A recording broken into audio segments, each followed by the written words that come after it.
অবস্থা দেখেন, এটা কি ভালো আলুর সাথে সিদ্ধ দেওয়ার কথা? আপনারা বলেন, ভালো আলুর সাথে কি সিদ্ধ দেওয়ার কথা? হ্যাঁ, এইসব বিজনেস। তুমি আলুটা ফ্রেশ করে ধুয়ে তারপর সিদ্ধ করবা। কারণ কি, এটা তো রান্না করে আর খাচ্ছে না, এটা কিন্তু মিক্স করবে।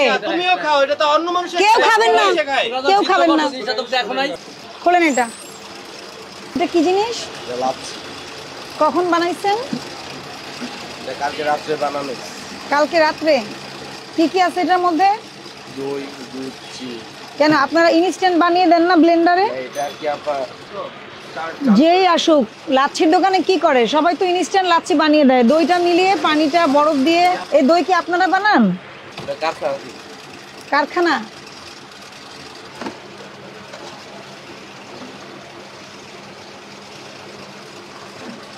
এগুলো আপনারা বাসায় বানান? আর নিচে কি, এটা কি? আর ওগুলো কি ডিম? বের করেন।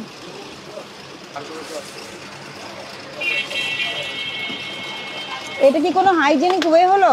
আপনি কি এই পলিথিন নিয়ে ডিমটা রাখতে পারেন কিনা? একটা কথা বুঝেন, এই ডিমটা সিদ্ধ করে ফেলছেন তাই না? এটা কিসে দিবেন আপনি? চটপটিতে। এটা তো আর রান্না করা হবে না, আপনি মিলিয়ে দিবেন।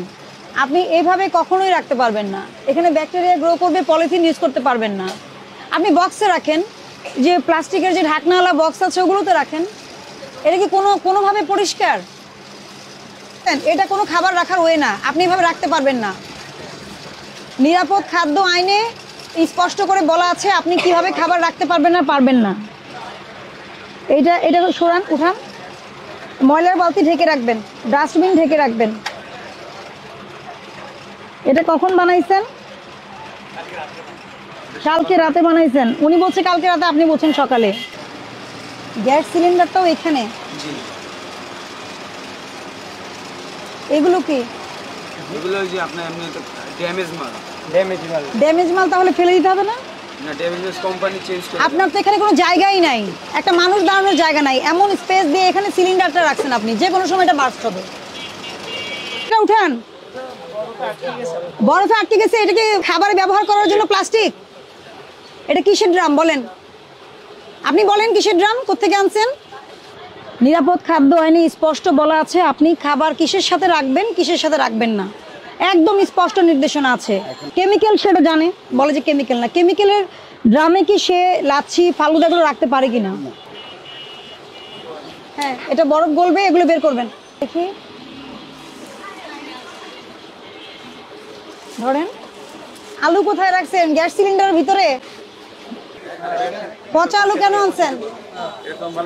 পচা আলু কেন আনছেন?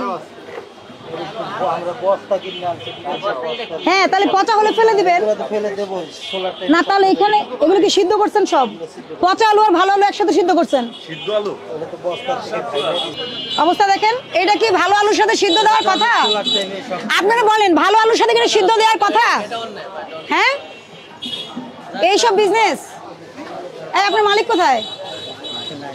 মালিক নাই মানে মালিককে ডাক দেন, ফোন করেন।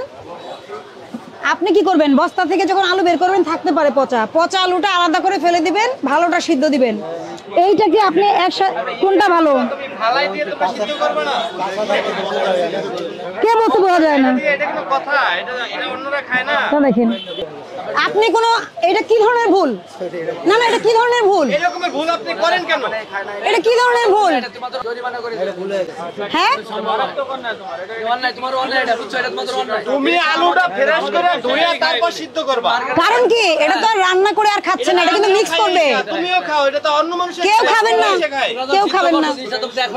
অবস্থাটা দেখেন আপনি, এটা কি না বোঝার সুযোগ আছে? কি দাও, লিফলেট দাও। আপনি কে কমিটিকে কথা দিচ্ছেন? হ্যাঁ, কথা দিচ্ছেন যে এটা শুধরাবে? 1 লক্ষ টাকা জরিমানা করা যায়, আমি 30,000 টাকা জরিমানা করলাম। দ্রুত ব্যবস্থা নেবেন, অর্ধেকও করিনি। এইটা আপনার জীবনের শিক্ষা এবং আপনার চারপাশে যতজন আছে সবার জন্য এটা শিক্ষা। আপনার মানে কি, আপনার প্রতিষ্ঠানের যারা কাজ করছেন সবার। মালিক যে সবসময় বলবে পচা আলু সিদ্ধ করতে, এটা আমি বিলিভ করি না। এটা আপনার দায়িত্ব।